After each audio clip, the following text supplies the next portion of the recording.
All right, so in today's video, I'm going to be showing you a full guide rundown to the personal aquarium, how everything works, and depending on your objectives, what you should be trying to do, what you should be putting in here, and all that. So first things first is, as a quick note, there are 3 different things you can benefit from the aquarium. So currently what I'm working towards getting is items. So as you can see, getting a lot of items, a lot of bait, a lot of relics, a lot of totems. And as you can see, the items I'm using, very random, but you don't get a lot of money an hour, you don't get a lot of XP an hour, but you get a ton of items an hour. And this is a very specific selection for that reason alone. So I'll be showing you both the best way for money, XP, and items in general, full breakdown of how that works. So first things first, the way the mechanic works. So depending on one of the 3 items or things you're wanting, money, XP, and all that, there are specific things you should put into the aquarium to benefit from that. So for example, for me, I want items. So inside of the mechanic, this is a list of all the items that are granted. So hourly items, profit is determined by the rarity of the fish multiplied by the amount to the nearest integer. So as you can see, item profit, trash is 1 an hour, common, uncommon is 2, unusual, extinct, apex, and cataclysmic is 3, rare, special is 4, legendary, limited, secret is 5 an hour, mythic is 6 an hour, exotic is 7 an hour. These are items an hour. Gemstones are 8 an hour, relics are 9 an hour, and fragments are 10 an hour. And these are the items you can get. So ideally, your best layout, as you can see, is going to be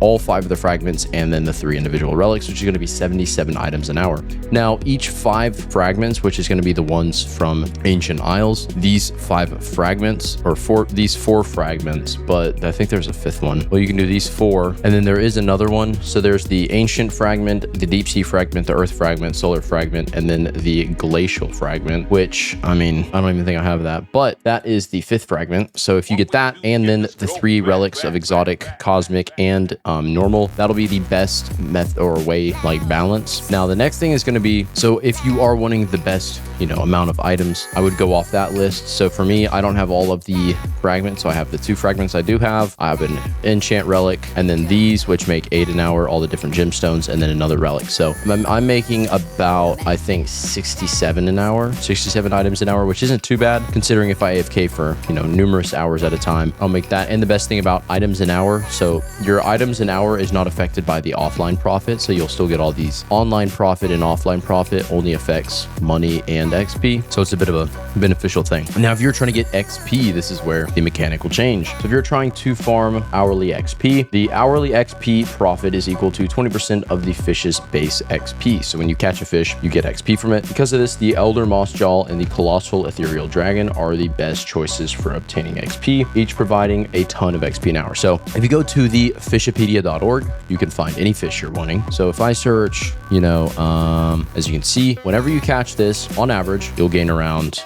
this much XP, or not this much XP, this much XP. So you'll gain 700,000 XP when you catch this fish. Now, if you perfect catch it, obviously, I mean, I don't think that affects it, but 700,000 XP and 20% of that. So you will gain 20% of 700,000. And it is similar to other fish. So if, say, you catch and you get a fish that's like the corrupted floppy, as you can see, if you have the corrupted floppy, only 430,000. So it's going to be nearly half the amount of XP gain. So for XP, optimally, what you're going to want to try to do is find fish. So you can just search fish, and I think you can go into the lists of fish just like this, and you can sort it by XP gain, or they remove that. But from what I can tell, secrets are the best rarity. So like this, secrets, or like actual big secrets. So things like the Skyla, for example. The Skyla, as you see, 500,000 XP, already more than the one from the corrupted. 500,000 obviously isn't more, but like Colossal Ethereal Dragon, way higher. And then, yeah, the Colossal Ethereal Dragon, also 700,000. So it's the same as the Elder Mossjaw. So if your objective is to farming XP, your best bet is going to be targeting specifically fish like that. Now, I would once again recommend using the Fishipedia to find all the best fish you can use, because obviously the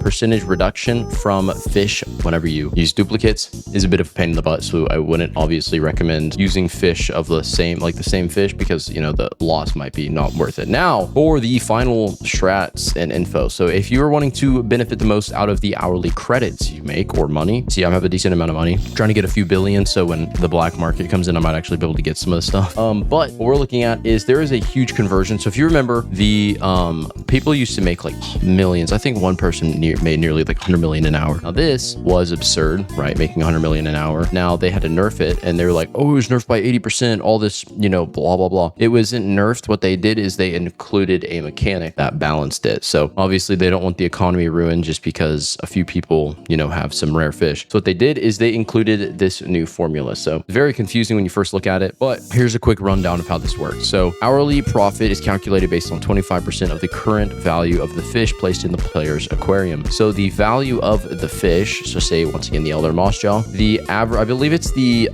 so I think it uses this conversion right here. So this is worth 0.229 credits per kg. So obviously the more kg this has, on average it can be 1 million kg would be, you know, that multiplied by a million, and then it would be, you know, 25% of that, and then it would be calculated by this. Now as you see, shiny multiplier and sparkling multiplier are equal to 1.5 of their corresponding attribute as is present, or 1 or otherwise. So pretty much what this means is if your fish has sparkling or shiny, or if it has both, like this one, sparkling, shiny, mythical, big, phantom, megalodon. This one has sparkling and shiny and mythical and big. What it'll do is pretty much the more enchants on it or mutations, you might think the better value you'll have out of it. That's actually not the case, since it pretty much puts it all together. The only extra mutations that actually are beneficial are going to be sparkling and shiny. So the best ideal situation is if you are fishing and you use something like some rod that has, you know, sparkling or blessed on it, and then you happen to get sparkling or shiny, or you run a shiny surge, something like that during an admin abuse, and then you can manage to pull these rare fish and they get shiny and sparkling and, you know, potentially some admin event mutation or something during admin abuse. This is as a note, during admin abuse, the kg of a rod is actually not really given a crap about, so you can catch any fish size. What you could do is use something like the Destiny rod, catch something with really high kg,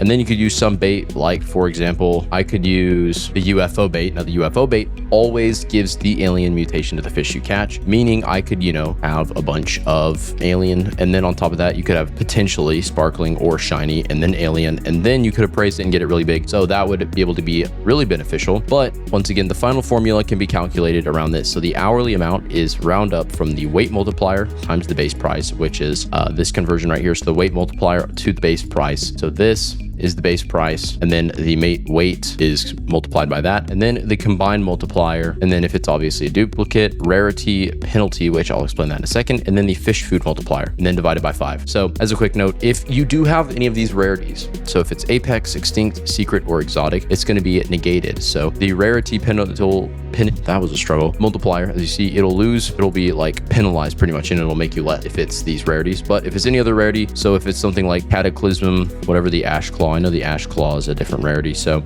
ash claw is that cataclysmic, or if it's special rarity, so if it's pretty much anything from admin abuse like this special, it's not going to be affected by this. But if it's, you know, exotic, secret, things like that, those will be impacted by it. Now as a quick final note, you've probably seen people that have millions and millions an hour, right? You know, like almost 15 million an hour. Now this is using, from what I can tell, the genuine most you can get that isn't like absurdly, like, you know, over the top. Like the most realistic amount you can aim for is anywhere in the 5 to 10 million range. That is going to be the most realistic amount as like the highest you can naturally get. Now there are some people, I've seen some other content creators, they have been able to get like nearly 15 million an hour, but they have super specific stuff. Like he was using I think the Jake's rod during a earthquake, so he could get cataclysmic fish, and then he was using the Jake's rod that has specific mutations on it, and then he was using a specific bait that was like that, and then they have something where it like resets the size, which I don't understand that mechanic yet, but it can reset like the game if your fish. So on the thing, right, so there's what is called the max or the true max kg. So for example, the elder moss jaw, the genuine